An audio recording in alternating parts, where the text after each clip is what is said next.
Let's mic देश का मिजाज नॉर्थ ईस्ट।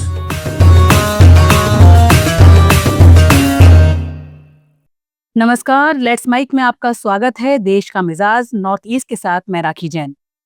मणिपुर में शांति बहाली की दिशा कुकी नेशनल ऑर्गेनाइजेशन और यूनाइटेड पीपल्स फ्रंट ने केंद्र और राज्य सरकार के साथ संचालन स्थगन समझौते को आगे बढ़ाने पर हस्ताक्षर किए हैं।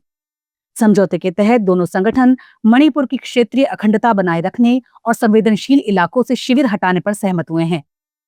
दोनों संगठनों ने साफ किया कि राष्ट्रीय राजमार्ग 2 को खोलने को मितेई और कुकी तो क्षेत्रों के बीच अप्रतिबंधित आवाजाही का समर्थन न समझा जाए। उन्होंने कहा कि हाईवे की सुरक्षा की जिम्मेदारी सरकार और तैनात बलों की है। अरुणाचल प्रदेश के ईस्ट सियांग जिले में बॉर्डर रोड्स ऑर्गेनाइजेशन के प्रोजेक्ट ब्रह्मांक ने आउटरीच एक्सचेंज प्रोग्राम आयोजित किया।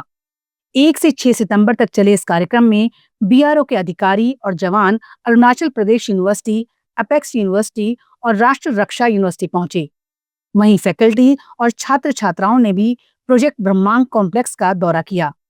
प्रोजेक्ट ब्रह्मांक के कार्यवाहक मुख्य अभियंता कर्नल आशीष राय सिंघानी ने कहा, इस पहल से युवाओं को बीआरओ के मिशन और करियर अवसरों की जानकारी मिली। वहीं संगठन को भी अकादमिक जगत से सीखने का मौका मिला। नागालैंड के मंत्री जैकब झिमोमी ने गूगल मैप्स और जीआईएस प्लेटफॉर्म पर राज्य की सीमा के गलत चित्रण को लेकर गंभीर चिंता जताई है। झिमोमी ने बताया कि दीमापुर का अधिकांश हिस्सा और न्यूलैंड जिला अभी भी असम के अंतर्गत दिखाई दे रहे हैं, जबकि चुमू केदिमा जिले का 50% से अधिक हिस्सा भी असम में दिखाया जा रहा है। उन्होंने इसे गंभीर और अस्वीकार्य बताया और सुधार की मांग की। मिजोरम की राजधानी आइजोल पहली बार भारतीय रेलवे के नेटवर्क से जुड़ गई है।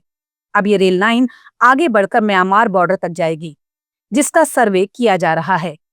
प्रधानमंत्री नरेंद्र मोदी सितंबर के तीसरे सप्ताह में 8,071 करोड़ रुपए की लागत से बनी 51.38 किलोमीटर लंबी बरबी साइरंग रेल परियोजना का उद्घाटन करेंगे। ये पूरे पूर्वोत्तर को अंतर्राष्ट्रीय व्यापार और कनेक्टिविटी से जोड़ने का मार्ग भी तैयार करेगा। इससे न केवल मिजोरम का देश से संपर्क मजबूत होगा, बल्कि म्यांमार बॉर्डर तक रेल लाइन ले जाने का रास्ता भी साफ हो जाएगा।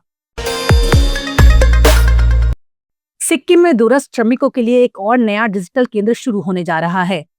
सोरेंग जिले के गुम्पा द्वारा में इस परियोजना पर हाल ही में समीक्षा बैठक हुई, जिसकी अध्यक्षता अतिरिक्त जिला कलेक्टर डीआर बिस्ता ने की। ये पहल राज्य के घुमंतू सिक्किम कार्यक्रम का हिस्सा है, जो पर्यटन, डिजिटल कनेक्टिविटी और स्थानीय विकास को जोड़ती है। पाक्योंग जिला प्रशासन और एनजीओ सर्वहितैषी के सहयोग से विकसित याकटेन मॉडल ने देश भर के डिजिटल पेशेवरों को आकर्षित किया है। त्रिपुरा सरकार ने कामकाजी महिलाओं के लिए बेहतर और सुरक्षित आवास सुनिश्चित करने के लिए 10 नए हॉस्टल बनाने का निर्णय लिया है। सामाजिक कल्याण और सामाजिक शिक्षा निदेशक तपन कुमार दास ने बताया कि कुल 114 करोड़ रुपए की परियोजना में से केंद्र सरकार द्वारा 75 करोड़ 24 लाख रुपए जारी किए जा चुके हैं। इन हॉस्टलों में से 2 अगरतला में हैं और शेष बोनजुंगर, धर्मनगर, कैलाशहार, अंबासा, उदयपुर, बेलोनिया और सबरूम में बनाए जाएंगे। प्रत्येक हॉस्टल में 100 महिलाओं के रहने की सुविधा होगी।